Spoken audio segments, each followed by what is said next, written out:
traditionally, we have to remember the AAPI community has influenced brands for decades, but it's always done through a white lens, right? So it's been like, I mean, just take practice of yoga. It's been sold to people in New York as through white people. Well, it's also Indian, right? So, but now the shift has created this. A lot of our industry's work is steeped in perspective. Every story, every decision, who you prioritize, what your perspective is. Brands can't ignore this anymore. If people are looking to create work that changes narratives, shapes cultures, they need the AAPI community. It's the fastest growing one in the United States. It's the biggest community in the world, but it's not enough to have us represent at the table, because you're asking us to still leave a part of ourselves at the door to fit in your box. Instead, let us fully present ourselves, express ourselves. That's how you give us opportunities. That's how we stretch culture. And that's how we'll evolve perceptions of our community through your brand.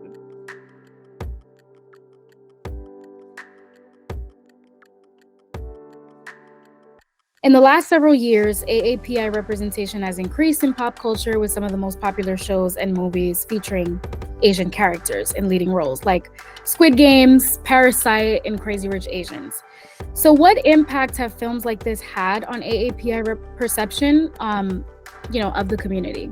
TV shows are the stories we bring into our homes. Whether you think that's a good or bad thing, some people think of these books, but they are the stories we bring into our homes. They often shape how we understand the world, each other, and our place in it. And until recently, until the last few years, AAPI portrayals were still being fed on a TV diet of stereotyping and erasure, right? This sends the message that we might not belong here. We're always the added on character in a white show, or the movies about, if you take Muslims who are part of the AA community in some way, they tend to be framed as terrorists or something like that.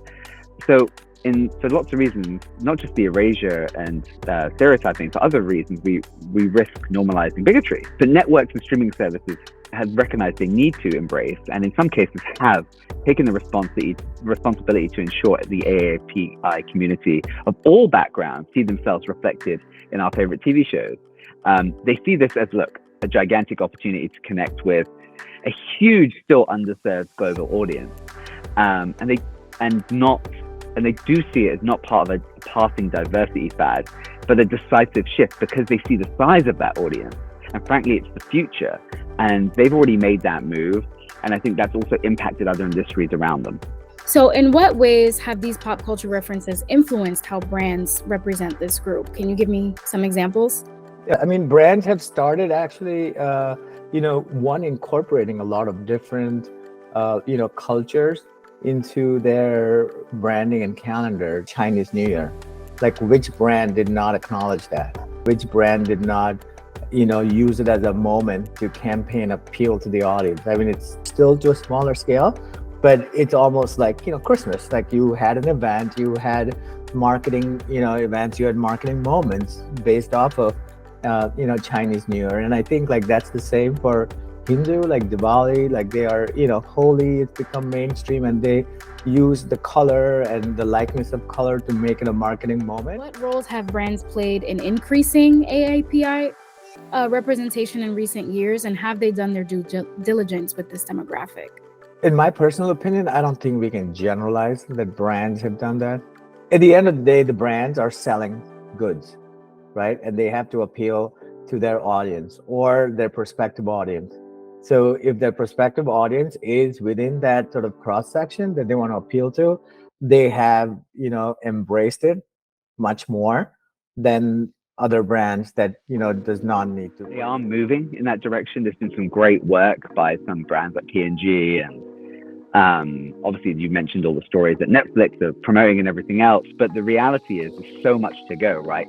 AAPI is such a big word, but the advertising and the marketing is still lacking. What are some misconceptions of AAPI audiences that you feel brands and media can work to dispel? In color and appearances. That's just such an old myth that to appeal to X audience, we need people to look like that. You need to look at yourself, but I think there are other ways to represent. The problem, first of all, is we're using a US word, right? AAPI, right?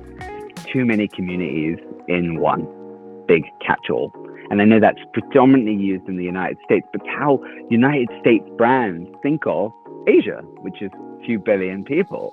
They group them together and think they want the same thing. I mean, let's just break it out to, how many religions are out there? I mean, Muslims, for example, make up 25% of the world's population, but still only 1%, as we talked about TV earlier, still only 1% of popular television series is, I think, over 30% of the characters are perpetrators of violence, 40% of targets of violence, 52%, I think, I have to remember this and double check this, but Muslim characters on television were Middle Eastern, not Pakistani, not Indian, not the AAPI community, right? We're still getting it wrong for so many reasons because we've created this catch-all that is all muddled.